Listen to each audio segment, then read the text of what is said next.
Hello everyone, welcome to my channel gardening with Nitya Kesarwani. आज हम आप सभी के लिए एक ऐसे पौधे की जानकारी लेकर के आए हैं जो कि हमारे गार्डन में बहुत ही खूबसूरत लगता है।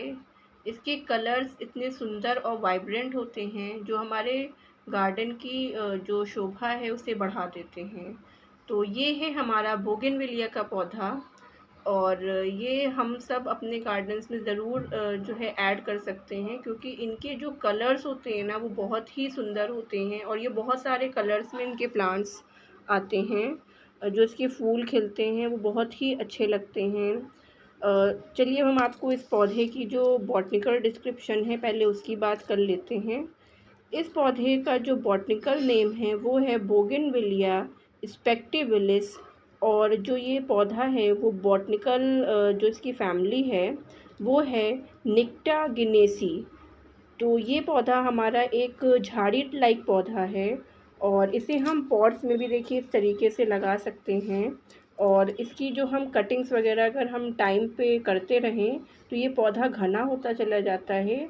और ये पौधा हमारा सदाबहार पौधा है और ये पूरे साल हमारे जो है इस तरीके से हर कलर के इसके फूल खिलते हैं। आप देख रहे पिंक, रेड और वाइट, मैं आपको हर कलर्स के फ्लावर्स दिखा रही हूँ।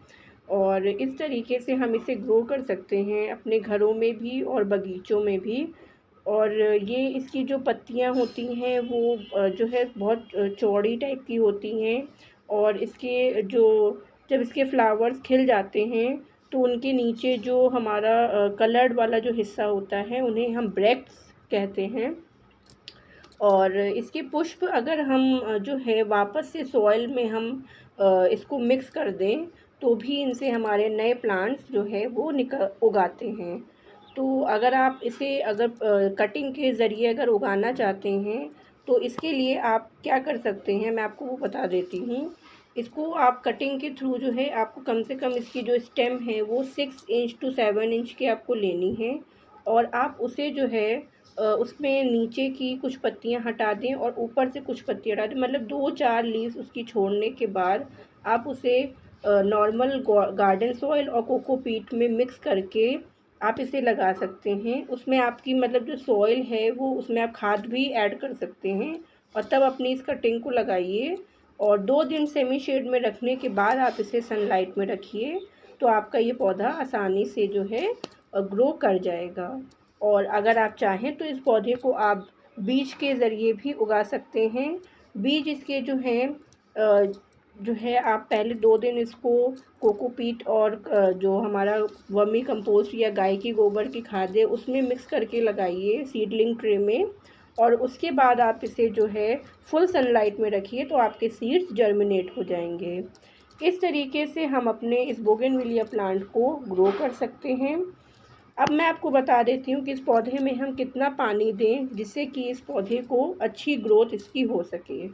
इसमें सबसे ख़ास बात यही है कि इस पौधे में हम ज़्यादा पानी नहीं देते हैं और इसमें हम 1 दिन छोड़ और के 1 दिन बाद पानी दें तो इस पौधे के लिए अच्छा रहता है।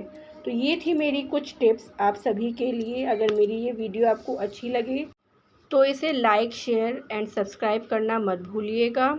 और अगर आप चैनल पे नए हैं तो बेल आइकन को प्रेस करिए और सब्सक्राइब बटन को प्रेस करिए जिससे कि हमारे आपको नई नोटिफिकेशंस मिलती रहे। Thank you so